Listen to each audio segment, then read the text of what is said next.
Bows are elegant, delicate, tidy, romantic, and above all, essential. Let's learn how to tie 3 basic bows.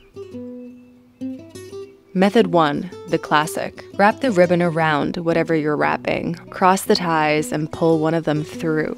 Pull it taut. Use your pointy finger to press on the center of the knot like a button. Wrap the left ribbon over your thumb to form a little loop. Take the other end of the ribbon, circle it around your loop, and then through the knot in the back. Once it's safely on the other side, do a temporary little ugly bow first to just secure things, and then we can beautify it, pulling and fiddling and fussing around until we have a reasonable looking bow. For the tails, you can leave them long, cut them straight if you're extra modern, but if you want an old school nostalgic vibe, fold it in half and snip a little V.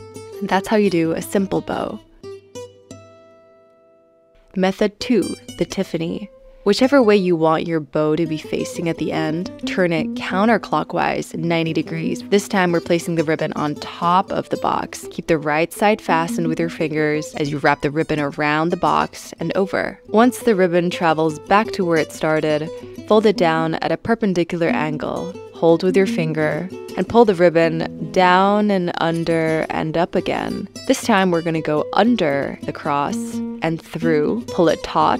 Now we can flip back to the correct side that we want our bow to be facing. And do as we did for the classic ribbon. Make a loop over your thumb, fold the other end around the loop and through the gap in the back, and then push and pull and fuss around until your bow is to eyeball satisfaction. Little box bow complete. This is the Tiffany. Next, the Joe. The Joe is a slippery minx who likes to make sure you're always on the edge of your seat. Wrap your ribbon around the top right corner. Then maneuver the ribbon under the top left corner. Let it come out again from the left side and over.